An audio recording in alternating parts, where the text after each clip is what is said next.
We got a hey from Cole. Sounds like it's time to get started then. Okay. Oh, what's up? Greetings. Where's everybody dialing in from? Sweet. I'm dialing in from my kitchen in Brooklyn. A kitchen table. So I don't have shoes on, but I'm not telling anybody. I wore this bright shirt for y'all, trying to bring some positive energy. Dubai. What's up, Oakland, UK? Oh my gosh, Basel, Switzerland. Brazil. Como vai você? Tudo bem? Wow. Oh my gosh, what an amazing audience. God, amazing. Hello, everybody. So Fantastic. Cool. Portugal. Sweet. Is there an echo? Someone says there's an echo. It might just be for them, unfortunately. Oh, okay. Great. Sorry, echo person. So cool. Awesome. Do I have two tabs open? Who knows?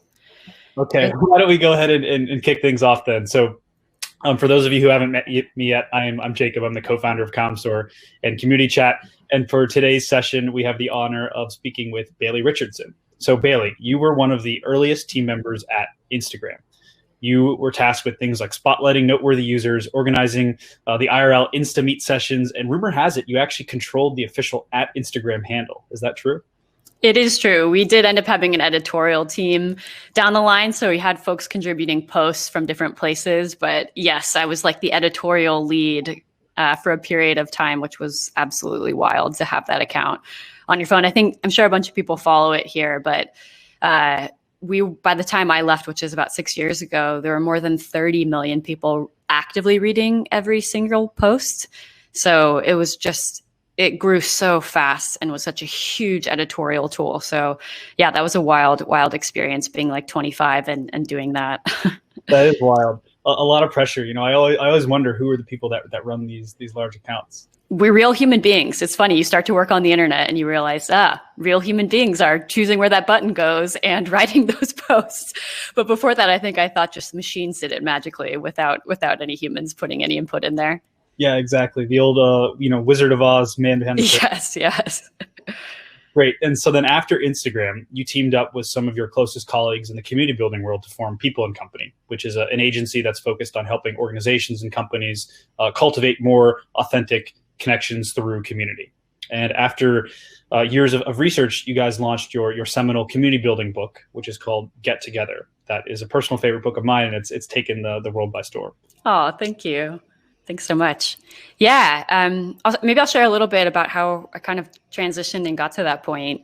I'm sure there are some people on the chat here today that are currently in the midst of or have previously lived an experience similar to what happened with me as a community employee at Instagram. I went to work there when I was quite young, but I'd had a few other job experiences. And it was my first time really working with a really thriving community, especially those early days with iPhoneography and people in Japan being able to share pictures with people in Italy and this really cross-global phenomenon of creative sharing.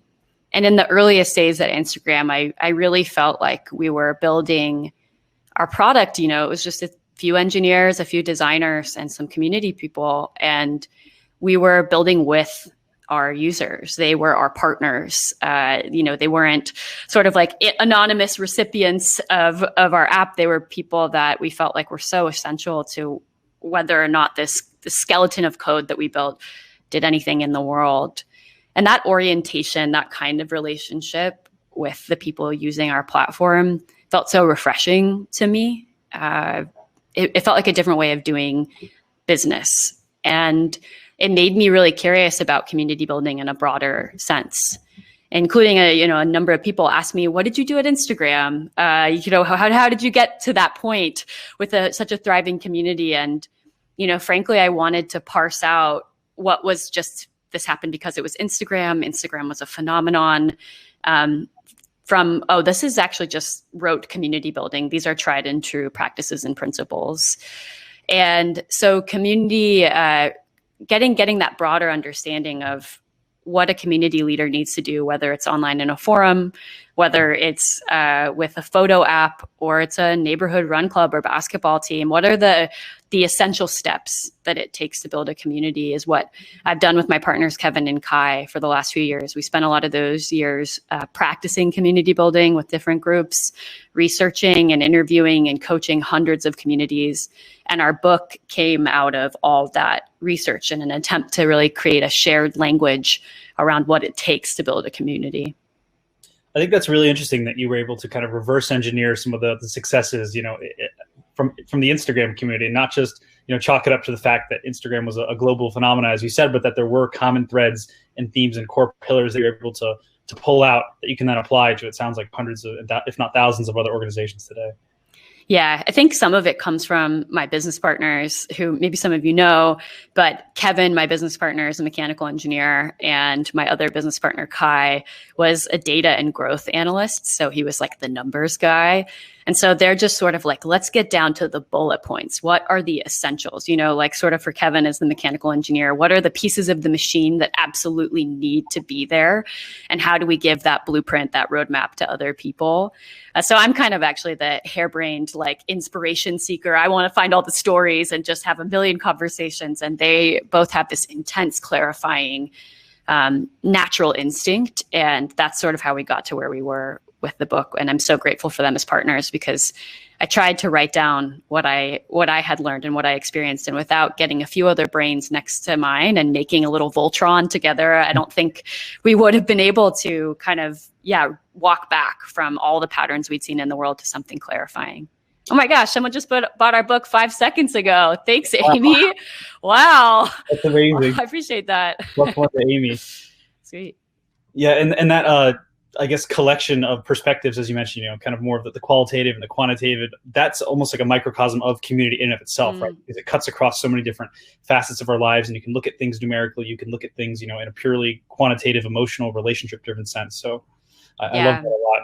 Yeah, I think that's a great point. It's one thing that I'm sure many folks here have come from community building, maybe from a professional experience. And I've seen that, business professional community builders were really good at the analytical, sort of the technical knowledge of community building, like what to measure and what tools to use.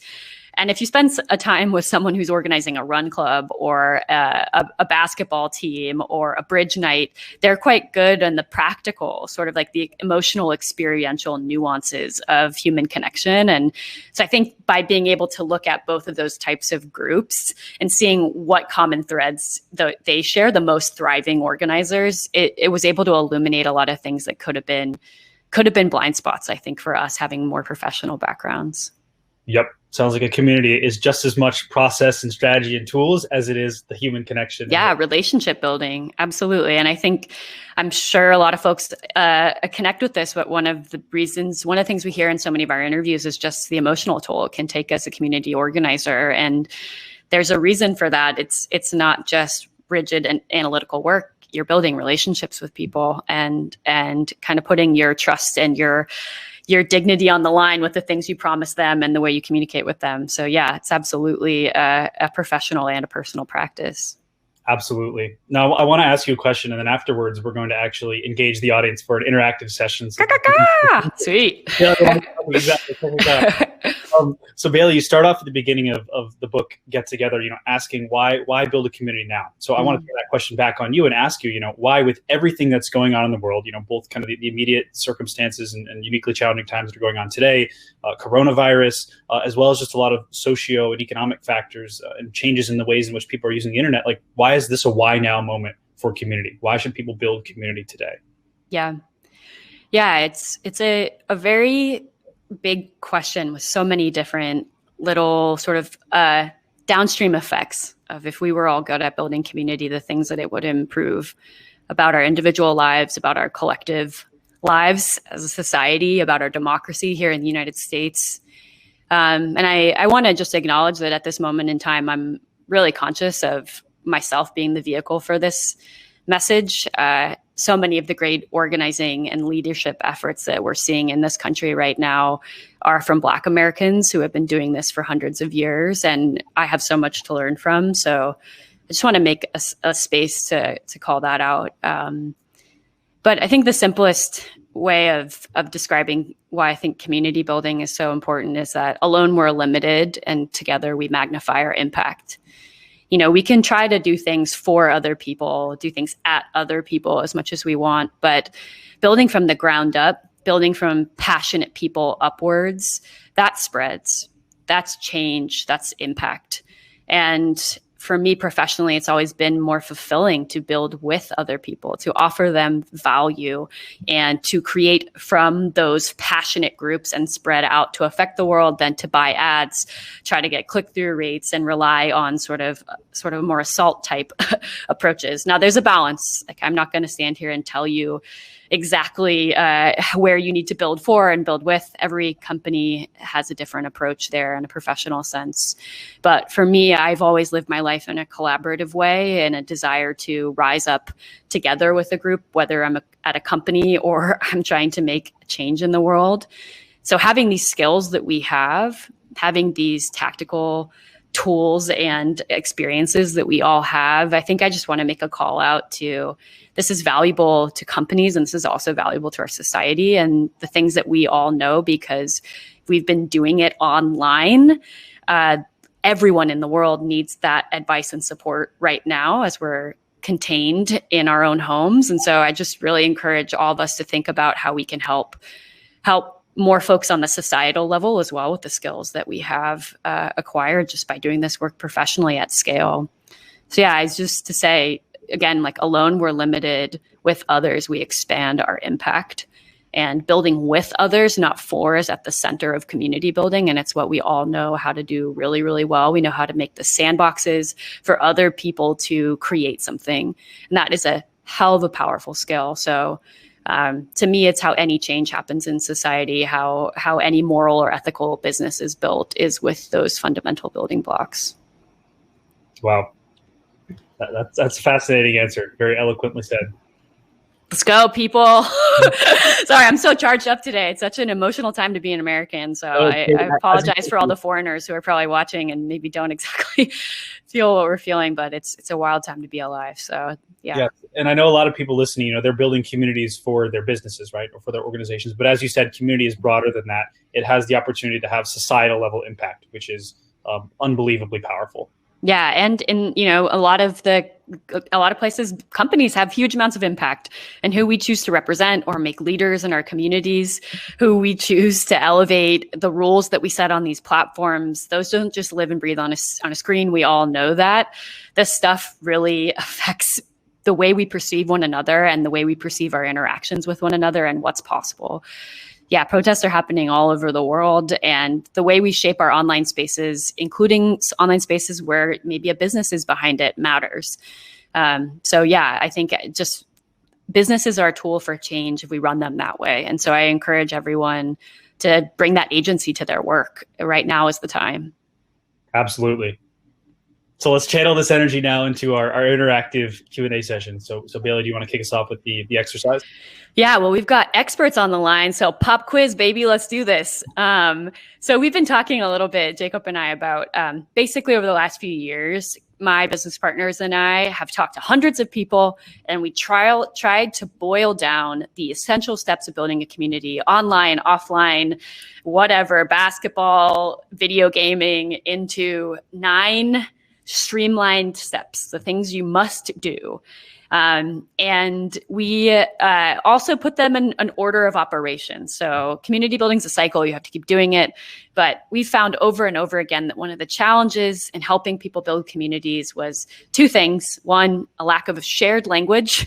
Everybody just like scatters around and can't really pin down what are we talking about, what stage, what tactic are we talking about. And 2, an understanding of priorities. You could do so much, but what should I do first? What should I do second? What should I do third?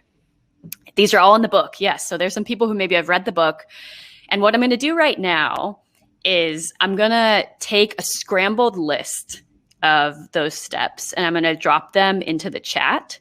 And I just want everybody to take a few seconds to try to, for a few seconds, maybe I'll give you like a minute, to try to reorder those steps from what you would do first, second, third, all the way to last. And I'm not going to say too much more, but let's just give it a shot and see how it goes. And then we might open it up a little bit to talk about what you all think. All right. So I have to like maybe kind of format this in the chat properly. Oh, that is horrible. How do we do this in the chat? Maybe I'll chat it one by one. Let's see. Probably should have done this differently. It's okay. It's a quirk of the Hopin platform. Okay.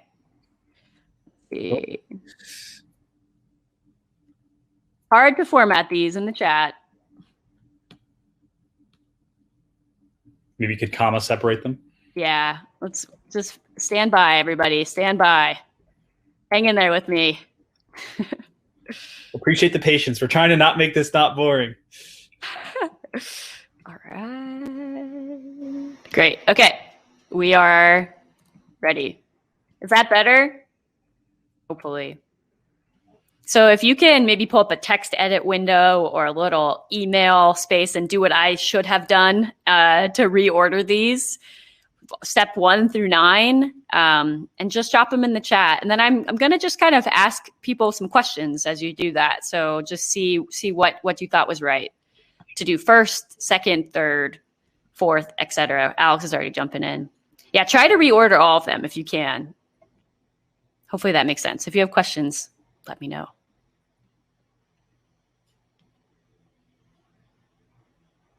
Can we play some like thinking music, or is that not a part of the Hopin? I could like, let me just pull it. I'm going to pull some up on my phone. Let's see. All right, we're going to put on some No Name. Let's do this. I hope this doesn't get you guys in trouble. Is that working? Very loud. It's loud? No, it's good loud though.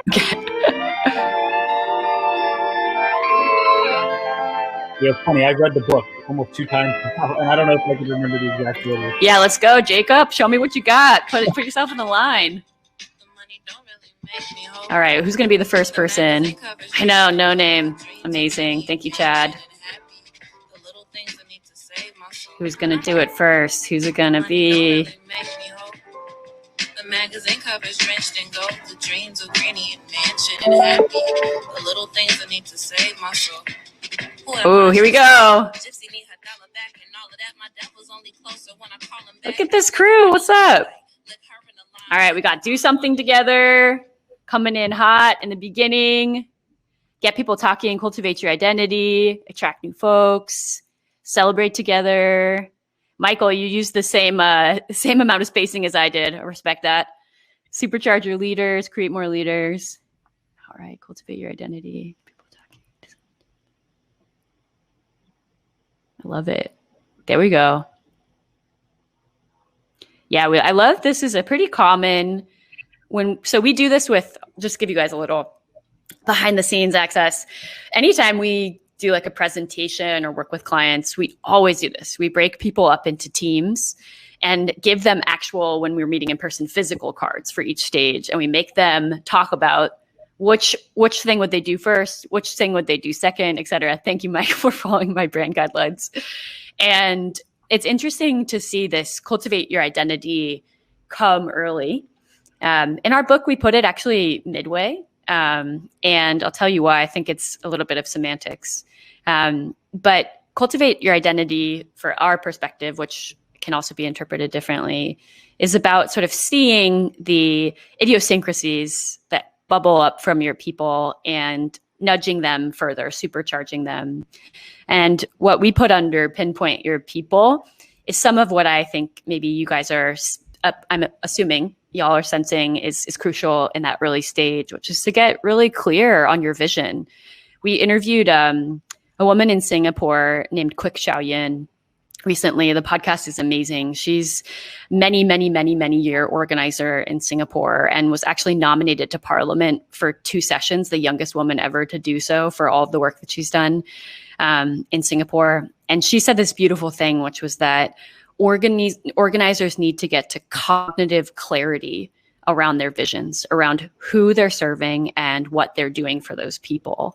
And that is one of the things that is tasked of us to do at the very beginning, at the outset, to have cognitive clarity and also continue to refresh that as your community changes, as needs change. And I think that that's something that's going on right now. There's communities that maybe were coming together for to play soccer, and that's not possible anymore. And so now folks are connecting over emotional support or playfulness and having fun. And so the needs that our people have may shift, and it's on us as listeners and as leaders of these communities to understand those things. And that's why listening, especially at scale, is so important. But I loved her understanding of that first stage is really creating cognitive clarity of who are these people I'm serving and why do they want to connect to each other? And we force people to try to write that down. We have a simple who and why statement. Who are these people? What do they care about? And why do they want access to other people? And having that kind of cognitive clarity around who you're serving and why allows you to make a lot of other decisions downstream, like what kind of event am I going to host, or what kind of behavior am I going to spotlight and encourage? But if you don't have that vision, a lot of things just feel a little dislocated. So that's great. Yeah, and if I may jump in here, Bailey. Yeah. So I know that a lot of these principles, especially the ones in the beginning, like you said, find that cognitive clarity. That's applicable for people that are just starting out with the community building. But is this also applicable to people that have mature communities that have been around for a long time? I know you wrote a little bit in a Medium article, which I'm going to link along in the chat in a second, around how the coronavirus and the pandemic is an opportunity for communities to potentially revisit their purpose. Yeah. So even though these steps kind of follow a linear format, is it possible to revisit some of the earlier ones, like step number one, find that cognitive clarity, even if your community's been around for a long time? Yeah, I absolutely think so. And this is some of probably the art side, the qualitative side of being a community leader. Is I had a friend of mine, Carly Ayers, who we interviewed on the podcast, who runs a Slack group called Hundreds Under 100. It's now like hundreds of designers who are all sharing resources and ideas and inspiration with each other on Slack. It's a great group. And she said things need to radically change every 3 years. Like if something's been the same for 3 years, you need to like radically change and blow it up. And, Carly is a designer and a trained artist. So I think she comes at it from that approach. But I do think there's some wisdom in that, which is in some ways keeping conversations fresh and valuable and imagining new meaningful ways for people to interact. Sometimes you have to evolve and you have to shift and change. I think, awesome. Yes. Hundreds Under 100 is great. Sorry, I'm just reading some of your comments as I'm chatting here. And I think another example is my business partner, Kevin, used to work at Creative Mornings and feel quite close to that community. And in the beginning, they were very, very, very oriented around like the design world, typography, people coming in and sharing aesthetic design decisions. And they've moved more and more into societal creativity, people who are activists, people who are doing work in the community, coming in and sharing that sort of as a creative lens. And so I think really understanding what it is your people need more of, not saying what's the candy I can give them, what's the broccoli I can give them, but saying what questions do my people have, what needs do my people have, and how can I serve that in the most compelling way is one of the hard things to balance as you systematize and create processes for your community. So I think that, 20, 30% innovation, growth, change, freshness is crucial along with the, 70%, 80% of operating that you're going to do. Absolutely agree. So we have just about 5 more minutes here left, Bailey. So do you want to reveal us the true order? Yes, I will review the true order. I can take over the screen, right? Is that right? And show my slides? Yes, you can share your screen. Okay. So let's see if I can figure out this technology. I press this little camera button. Oh yeah, here we go. You guys get to see my window. What's up? All right, I'm sharing my screen. So now I'm going to press present. Can you see this? Is it all good? I can see it on my end. Can the chat see it? Great. So our big analogy and get together is that building a community is like building a fire. I think in a lot of ways, fires kind of are magical. Like the fact that they exist, you're like, whoa, I can't believe that like metaphysical, amazing thing happens on the planet. But there's actually a really clear process that goes into building fires. There are approaches. So we break community building up into 3 phases. The first is really sparking the flame. You have to get it going. Someone has to get it going. Then stoking the fire. Once the fire's up, how do you feed life into it? How do you keep oxygen coming through? How do you add new wood when it needs new wood? Just kind of cultivating unity as something's growing. And then finally, passing the torch, developing resilience within your community by creating leaders, and developing, if you want to grow, scaling through creating leaders. So I'll reveal these are the step-by-step order as we have decided on them. And my business partner, Kevin, always likes to say, there's not one exact right order of operations in community building. You might be able to see my Slack messages come through. There's not one exact right order in community building, but what we want people to think about, so break the rules if you need to. But what we want people to think about is compound interest, really. So, how are you expected to get people talk or create leaders and supercharge your leaders if you don't have a way for those leaders to communicate with each other, to share resources with each other, get people talking? How are you expected to attract new folks to a community if you don't even really understand what it is yet? What's your vision? Who's a part of it? So kind of thinking about how you can do the things at the early stages that will give you compound interest down the line as you try to grow and scale your community. So yeah, let me jump out of here. Oh, leave, stop screen sharing. Did that work? Okay, yes, you can see. Okay, groovy. I'm back. Got my seashell t-shirt. I'm back in y'all's browser. One in the chat. Who was closest? Do we have a winner? Gosh, I don't know. I feel like I should send somebody a free book. We gotta this was a little harder than I hoped for me to review your guys' answers. I apologize. It's okay. We can look at the chat after the fact and see. Great. That's deserving of a free book. Great. Awesome. How much time do we have? Should we wrap it up, or should we ask anyone for questions? What's the best thing to do? I think maybe we have time for one more question from the audience, and then we can go ahead and wrap it up. So if anyone has any burning things that they'd love to hear Bailey's perspective on, now's your chance. Hit me with your best shot. Let's go.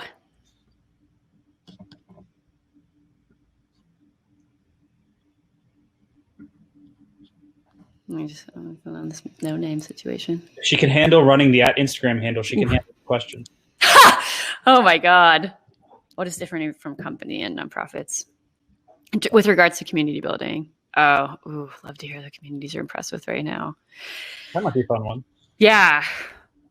Okay. Well, the most obvious one is, I think I'm just really impressed by Black Lives Matter. In the last 6 years, they have truly, truly built a movement that I think will go down in the history books. 6 years ago, I was in the South. I was driving from, I think, Nashville down to Miami. And there happened to be all these protests going on at the time for the first round well, I guess not the first, it must have been like the second or the third round of Black Lives Matter.